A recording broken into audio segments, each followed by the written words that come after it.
Hello and welcome to the I3 lecture series hosted by the Masters in Digital Photography program at the School of Visual Arts in New York City. We are thrilled to have visual artist Gabriel García Roman as tonight's guest speaker. Originally from Mexico and raised in Chicago, Gabriel received his BA from the City College of New York, where he studied studio art. In his practice as an artist, he is constantly looking for ways to counteract the flatness that is inherent to the medium of photography. Weaving, folding, cutting, and interlacing prints or collaging are all different attempts at realizing that goal of offsetting the flatness. Photography allows him to explore aspects of his identity and decode the world he lives in: queer, Mexican, American, immigrant, secular, Catholic, urban apartment dweller, country nomad. Gabriel's work has been featured in Fusion, Huffington Post, NPR, and The Advocate, among others. Recent exhibitions include Perpetual Revolution at ICP, Queer Icons at Galleria de la Raza in San Francisco, Up for Debate at Brick House, Brooklyn, and To My Father Gallery Afero in New Jersey. So please help me welcome Gabriel García Roman to our lecture series. Thank you. Good afternoon or evening, everybody. So I don't usually like to talk much, so I'm a little nervous, and I'm imagining everybody here naked. This is what my friends keep telling me. So that's how I'm going to start. So I'm going to talk a little bit about what my work is. Mostly right now I'm working on queer icons. What I wanted to do is I wanted to talk about two other projects, sort of to show a trajectory of where I am now with this project. So as Katrine mentioned, I am a photo-based artist with an emphasis in photography. So my work is always starts from a personal level, whether it's something that I'm either trying to investigate about myself, whether it's my queerness, my Latino identity, or my immigrant identity. So I was born in Zacatecas, Mexico. I came to the States when I was 2 years old, and I grew up in Chicago. I grew up Catholic, and I moved to New York City at age 26. So, and I went back to school at the age of 33 and graduated with a BA at the age of 38. So I'm a late bloomer, obviously. And so I like to say that I've always been creative, but it wasn't until I moved to New York City when I started making art. And the first thing that I did was photography. A friend of mine had lent me his camera, and that was the first thing that I immediately took to photography, whether it was taking pictures of the new city that I lived in, or landscapes or documentary photography. But what I was really attracted to most was portraiture, mostly because I'm a bit of a control freak and I like to set everything up and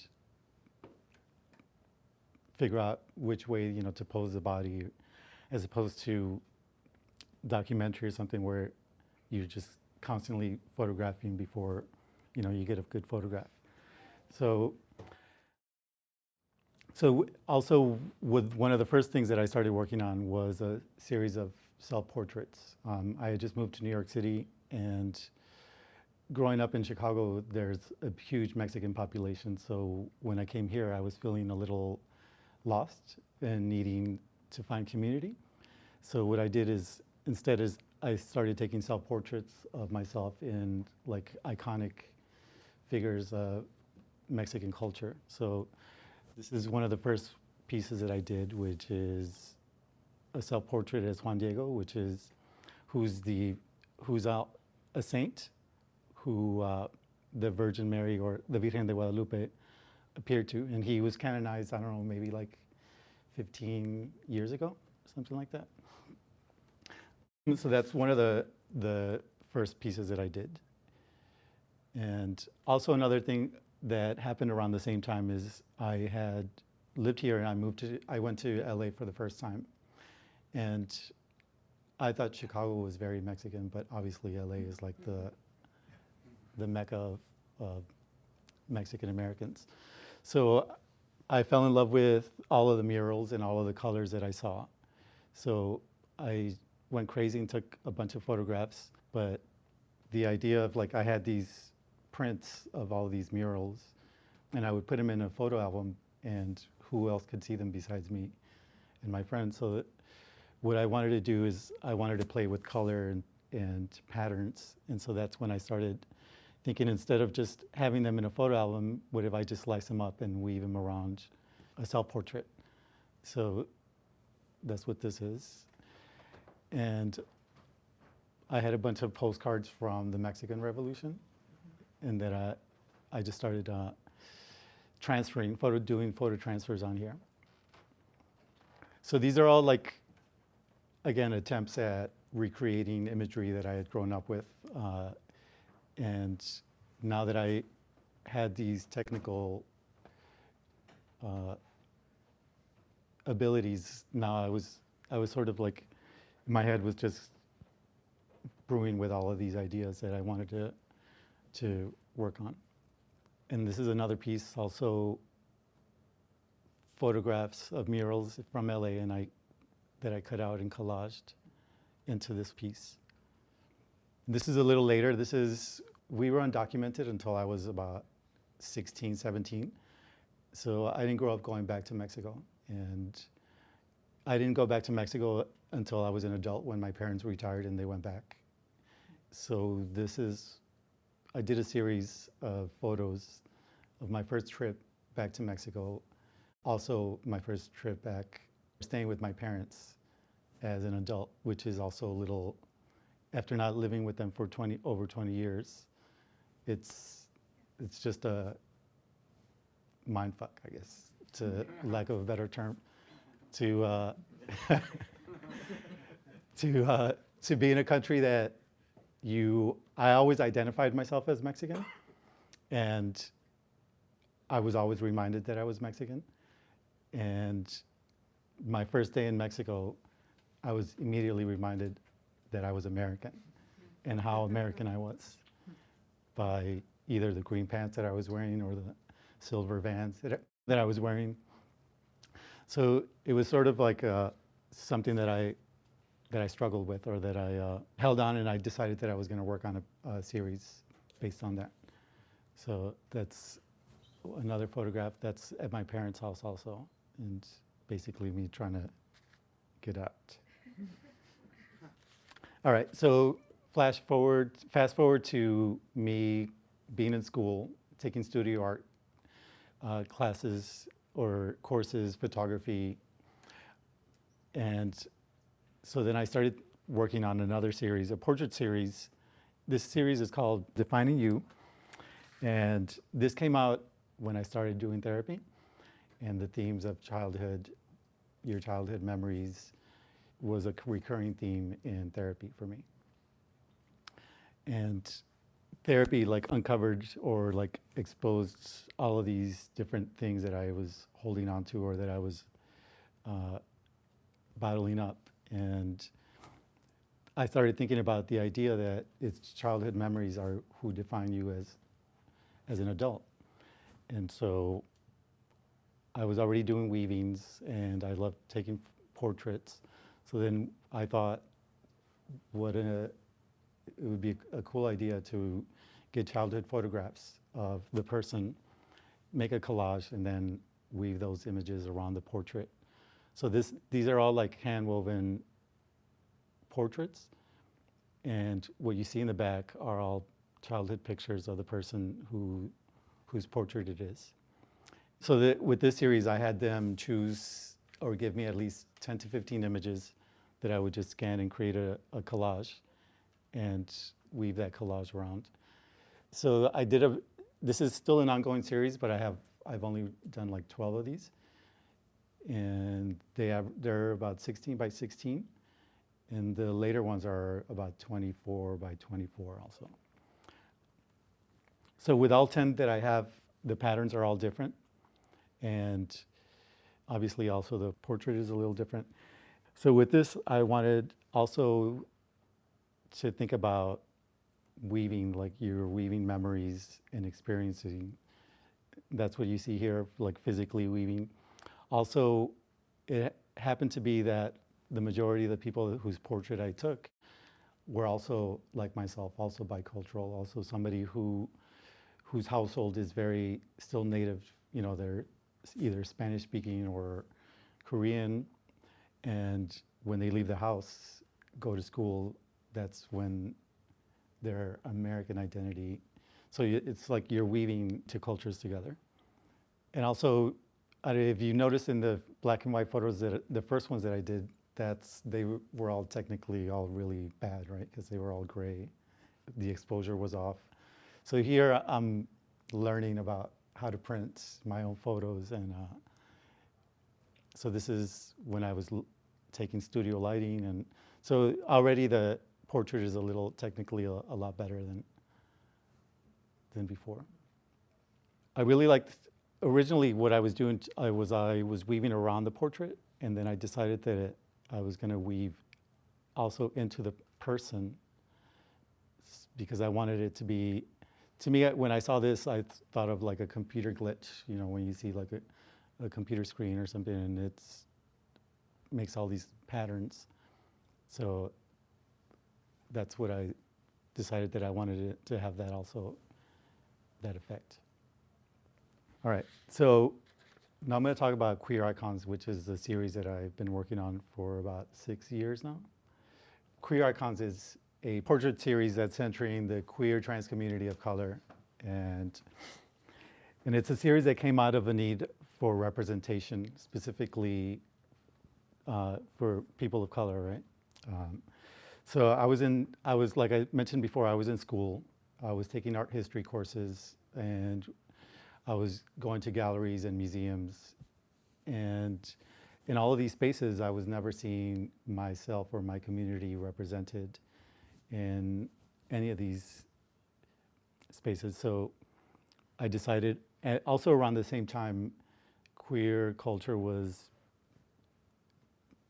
on its way to being normalized. There was gay characters in TV shows, athletes were coming out, politicians were coming out, but yet and still with all of this visibility that the queer community was gaining, I was still not seeing black and brown folks anywhere in the narrative.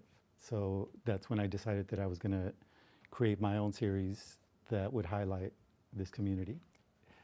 Around the same time that all of this was happening, I was taking a printmaking course, and in that course I learned photogravure, which is what this process is. It's a printmaking, it's like an etching, it's pretty much an etching process. And all the color that you see in the image is collaged paper. And I also brought some prints, so that the physical prints, so we could see, so you could see the difference, because I feel like a lot of the work gets lost when it's online, and seeing it in person is a whole other experience.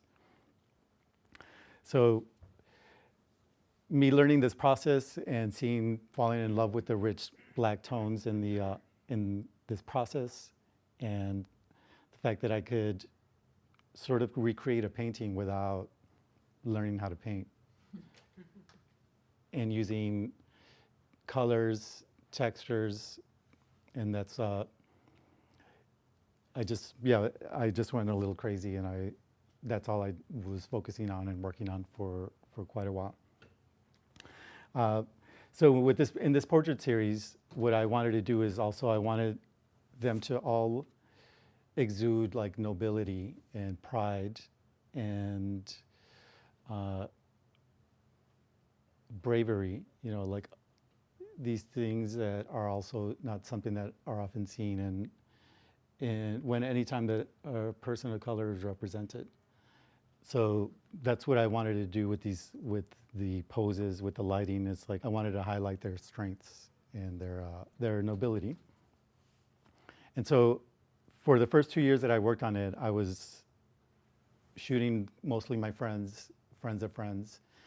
Then the series started getting a little too big, and I decided that I was going to hone in specifically on activists and community organizers, people that are actually doing work for the community to bring visibility to issues that affect the queer community. So as you can see, I am highly influenced by like Northern Renaissance art, and Russian icons, and also my Catholic upbringing, you know, with the halo and some of the postures and poses that you see. What I always like to say is that religious art was my introduction to art. Growing up Catholic and going to church and seeing all of these portraits of saints, always framed in these ornate gold Rococo frames. As a kid, I have like visual memories of these metallics, golds, and also the nobility and strength that all of these saints were always exuding in these portraits. And so no matter how much they were suffering or how much they were, what was happening in that painting, they always had like a sense of nobility. That's what I wanted to convey in the series also. So after a while, I started thinking, you know, here we have a whole series of portraits, but a lot of people don't know who these people are. So if they were displayed somewhere, and there was no, you know, any information on the piece, it would be you who would be creating a narrative for this person. And so what I wanted to do is I wanted to sort of amplify the voice of the person whose portrait I've taken. And it became a collaboration between myself and the person whose portrait it is. So I decided that I was going to have them handwrite text around their portrait to give them a voice, you know, to give them their voice back, to give them an outlet to talk about what it is that they want to talk about, whether it's about their identity or about their work that they do for the community. So with this, I take their portrait and I give them a Xerox copy of their image. And with a Sharpie and a tracing paper, I have them handwrite their text around their image. Then I create a screen for that, and I screen print that at the end of the print. So I also made a little video towards the end that I'm going to show so you could see the entire process. And so a lot of the people that I photographed are either people that I knew or people that I met through social media. You know, to me, social media has become like a big part of my art practice, whether it's me finding people to photograph through social media or putting my work out there, and either through my Tumblr page or Instagram, Facebook. So Eric is somebody that I would constantly see on YouTube and Facebook, and he was always really vocal about his status, you know, as somebody who's HIV positive. And for my generation, that's something that you didn't talk about, or you didn't tell anybody that you were positive. So to see a young 20-something be so vocal about this and talking about getting tested or having protected sex, or, you know, taking PrEP, like all of these things, to me, that's somebody to admire, somebody to look up to. So this is his text where he's talking about he's HIV positive and he's not ashamed. As I said before, you know, a lot of the people that I'm taking portraits of are community organizers or poets. This is Sonia, who's both a community organizer and a poet. She started a program called UndocuQueer, where it's queer artists, queer poets who are undocumented and unafraid, basically, who are vocal about their undocumented status, to bring these topics up and have them be part of the conversation. That's Kay, who talks about being disabled and queer and trans. And this is Carlos and Fernando, and they're not necessarily activists or poets, but what I wanted to do is I wanted to highlight love, queer love. I wanted it to highlight Latino queer love, because within Latino culture, you know, there's a lot of, what's the word, misogyny and machismo. And I wanted to show two men who really love each other, who care about each other, who have been together for over 15 years and got married during that one little window when gay marriage was legal in California about 8 years ago or 10 years ago, before Proposition 8. So I don't ask them how, you know, what to write, or I don't say what layout you need to create your text.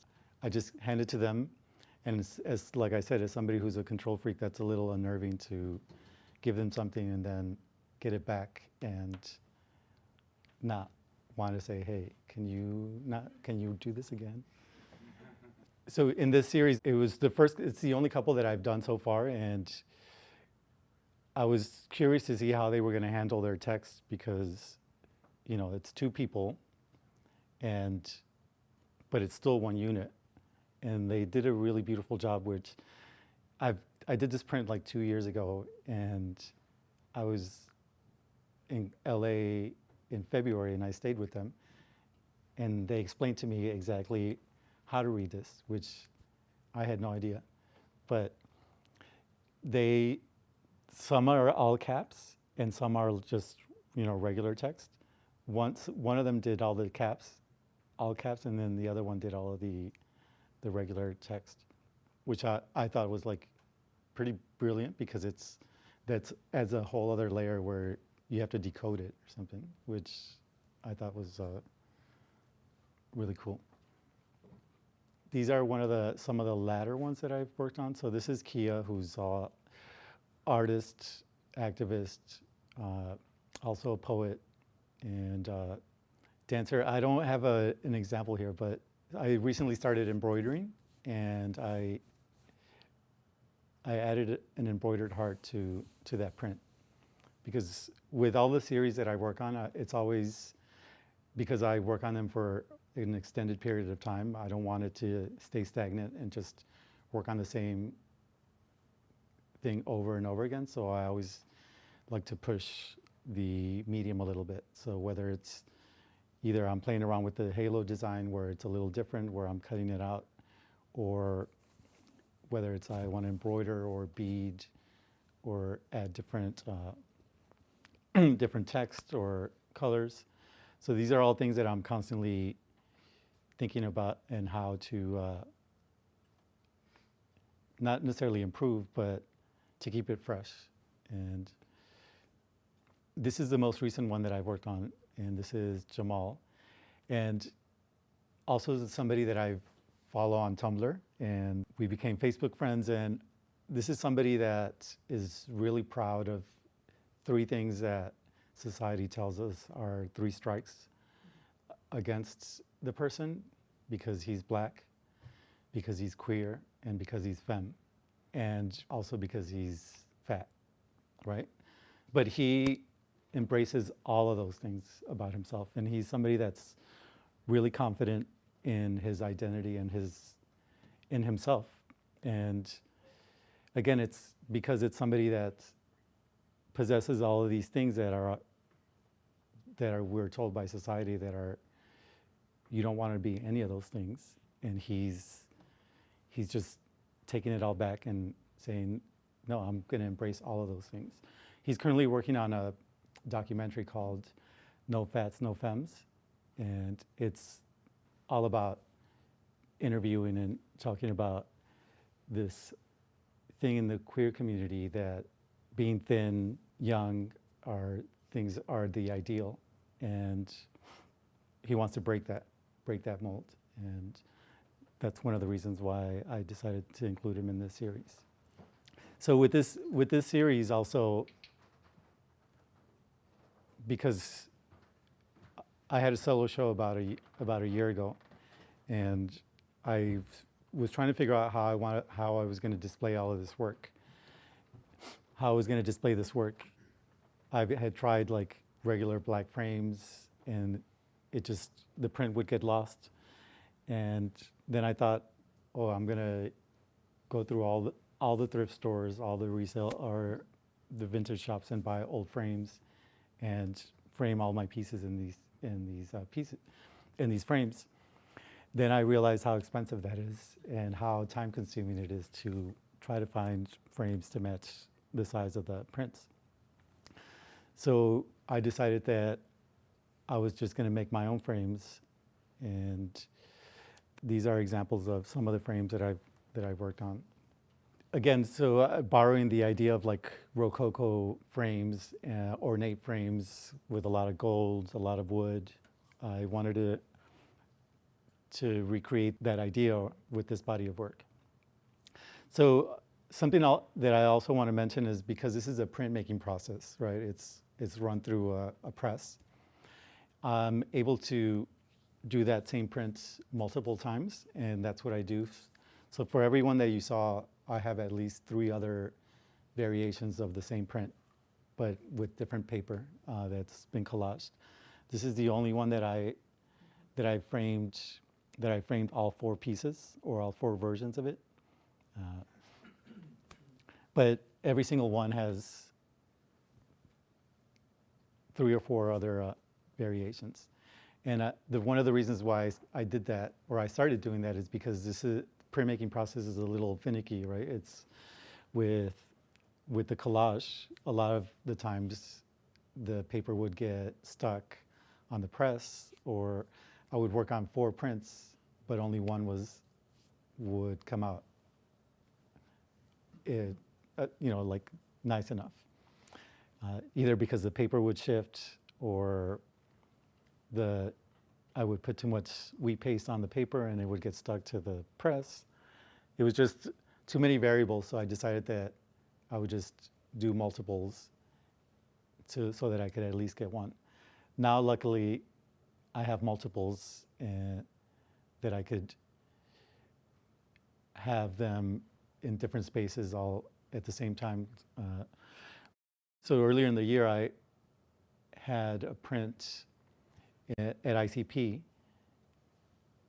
and then I got a show in Woodstock, and luckily I had another version of another print so I was able to have a Kiya print in ICP and another one in Woodstock. So here's a little video of the process. So that's the metal plate where the image gets recorded on. I have to ink the plate, and now I'm wiping out all the ink. And then those pieces there are all the decorative paper that I'm putting wheat paste and layering it on there.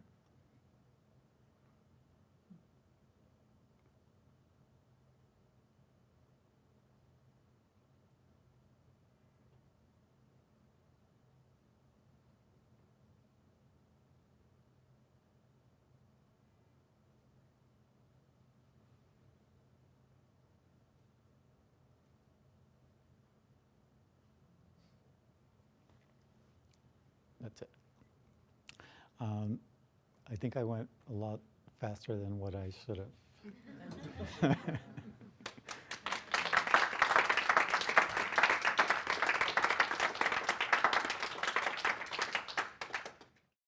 Could you talk about things you like about a couple of the prints specifically, and things you discovered along the way? Maybe you didn't know at first. Yeah, actually, yeah, I can talk about that with this print here. So this is one of the most popular prints in the series. It gets reblogged and it gets used anytime that an article is written on my work. They usually choose this image. And it's interesting because what I do with the people that I'm going to photograph, I give them specific things that they should bring to the photo shoot. It's like clothing that'll reflect light, that'll create texture, no patterns, no text or anything. And when we were discussing what he was going to bring, he said, "Oh, I just brought this hat that looks like a crown. Should I bring it?" And he sent me a picture, and I was like, "That looks so corny. No, don't bring it." And he brought it anyway. And I took a few photos without the crown, and he was dying to wear it. He's like, can I at least try it on and see what you think?" So as soon as he put it on, I was like, wow, this looks amazing. It's like a crown that's made out of patent leather, so it reflected the light really beautifully too, and it created like this amazing three-dimensional text. So as I mentioned before, I'm a bit of a control freak. So it's like, this is what you need to bring. You can't bring this. You can't bring that. And I'm learning to let go of that because I'm working with other people, right? I'm not doing just self-portraits. I'm working with individuals who have their own identity, their own ideas of how they want to come across also, which I have to think about as well, because it's my series, but it's also their image, and they should have a say-so in what they in how they present to the world. Another thing that I wanted to talk about this print is when I mentioned before where I had worked on the series for quite a while, and then I decided that I was just going to focus on activists. Mitchell, that's his name, and he's the one who I met, and I got to know him, and he talked about all of the activism that he does and a lot of the grassroots organizing, and I thought, this is who I should be focusing on only, is people that are putting their body or their life on the line for the betterment of the community, for their community. You know, at the time that I met them, they were working for a nonprofit that was sort of, well, it was teaching the queer community of color how to de-escalate with any kind of police interaction, whether it's, you know, basically like know your right campaigns. You know, you can't be searched, or you have the the right to say that you don't need to be questioned or searched. So he's one of the, like I said, he's one of the reasons why I decided to only focus on that specific aspect of the community.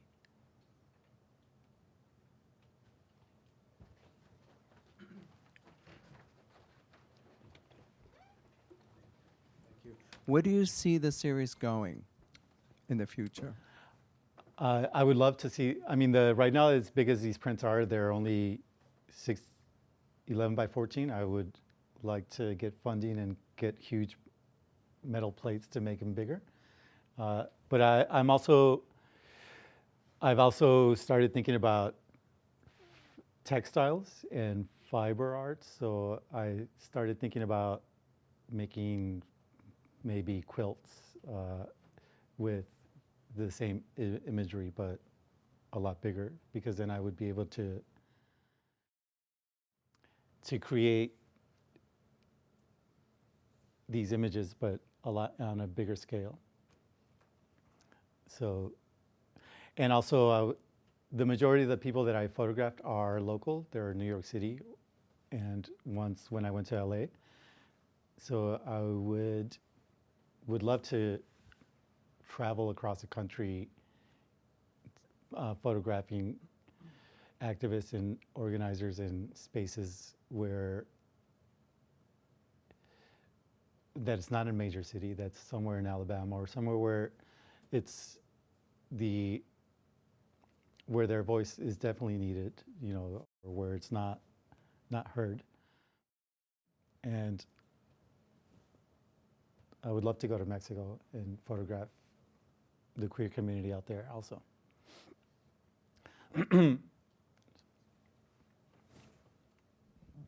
Hi. I'm a little curious. How many versions do you usually go through before you kind of arrive at like what you feel is like the final version of this print?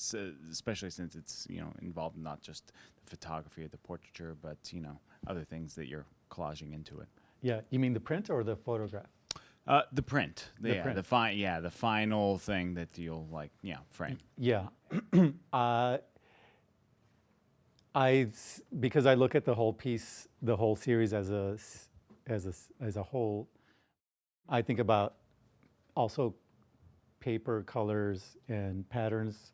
So I want a wide range of that. So it has a lot to do also with, did I use this paper already for this print or for another print? So at that point, it just becomes more aesthetic than anything, and only choosing images that I'm using either new paper or a new pattern.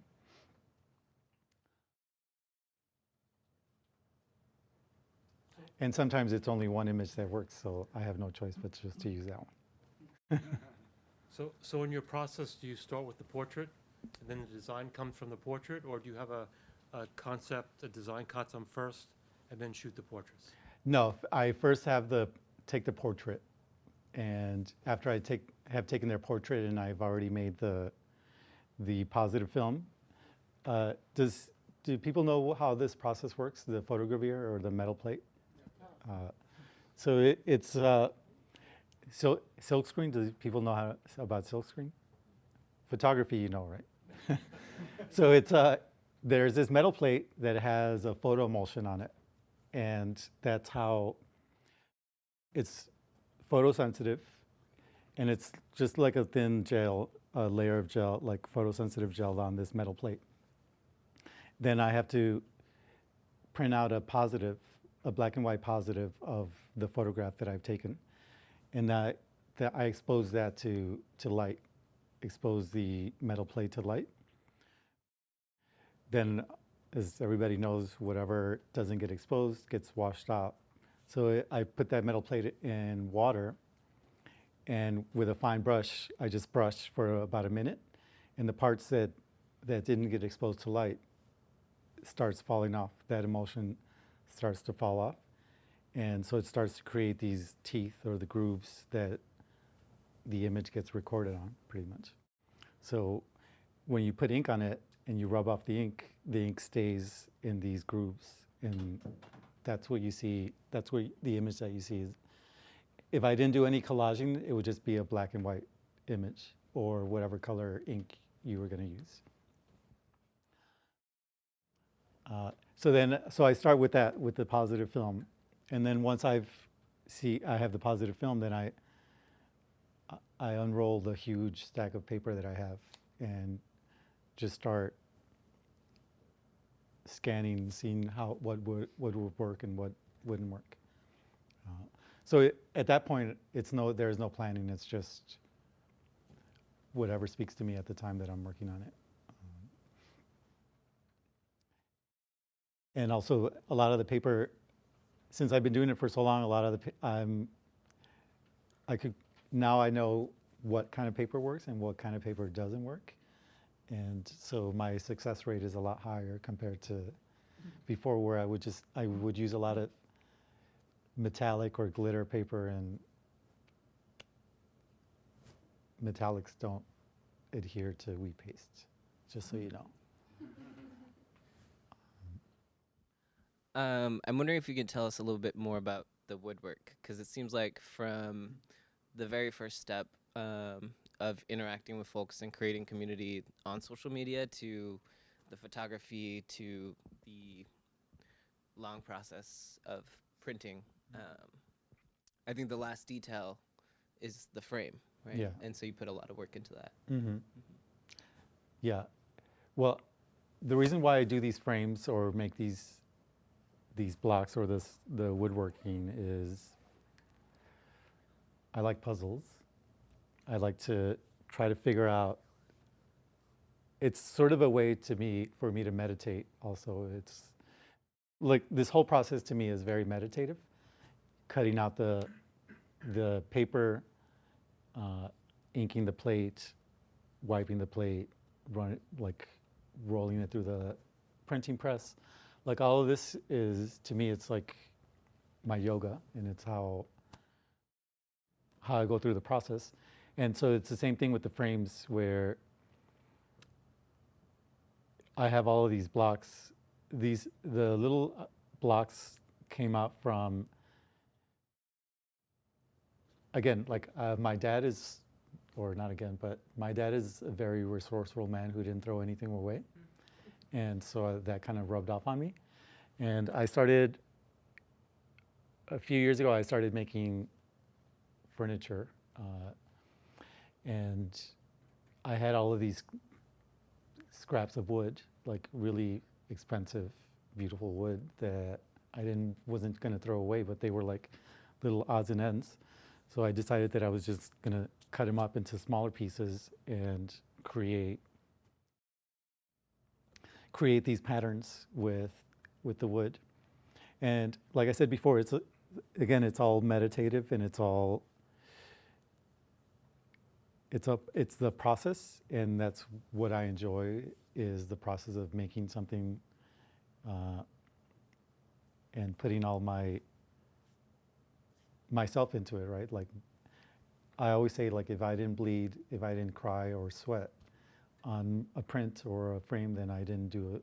I didn't put my heart into it. And so so these are all just, it's more meditative than anything else. Hi, I have a few questions.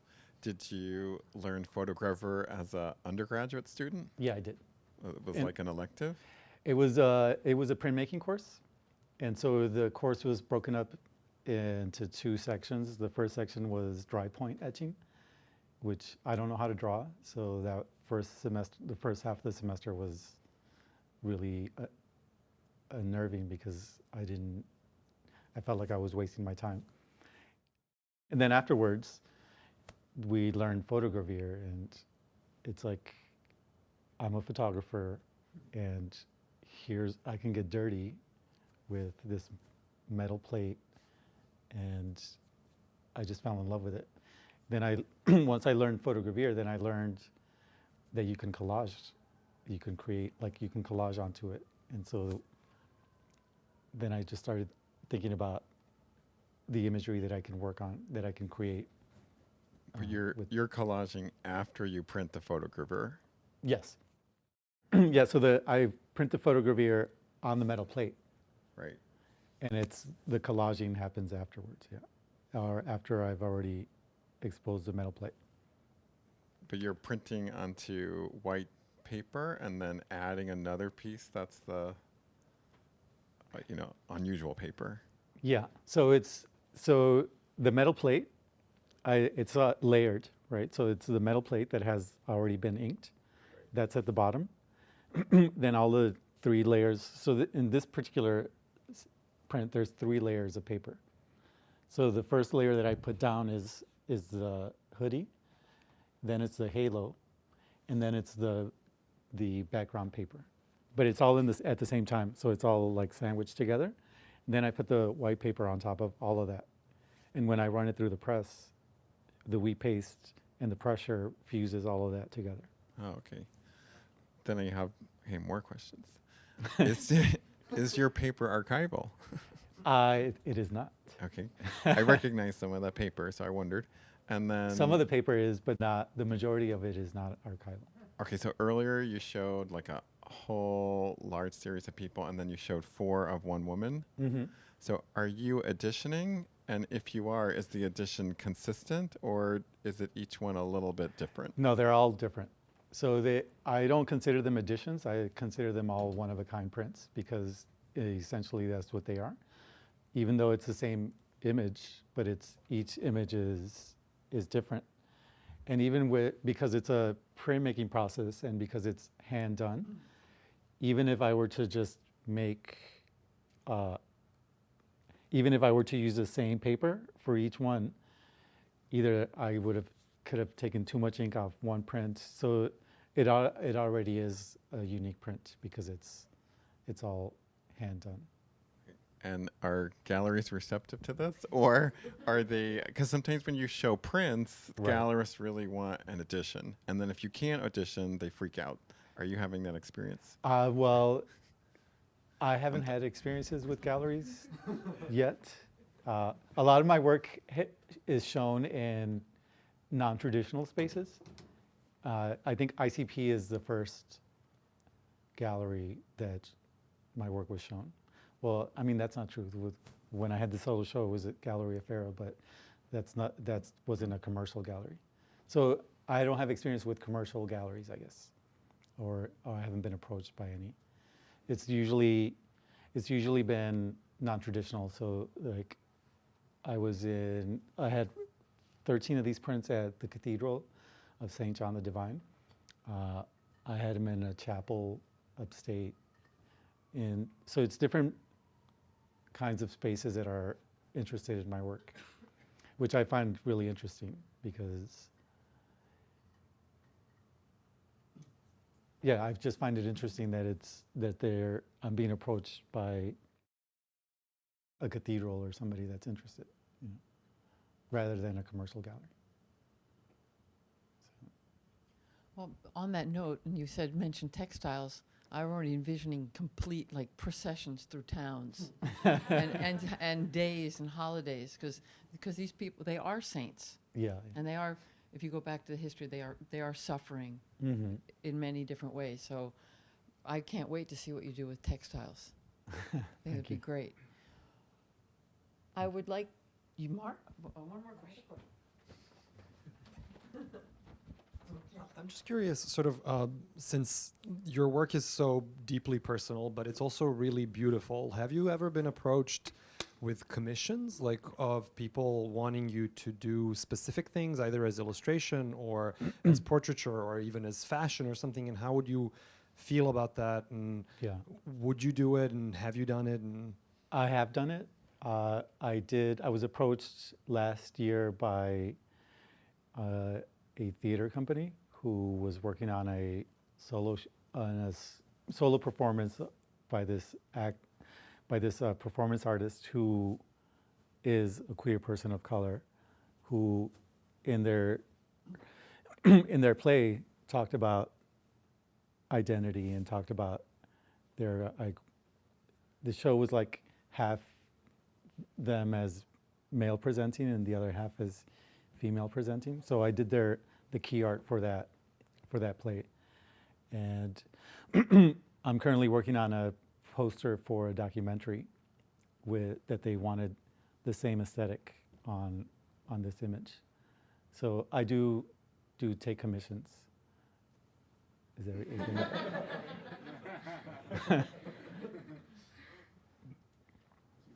Are there any more questions? Well, first of all, I'd love to say thank you.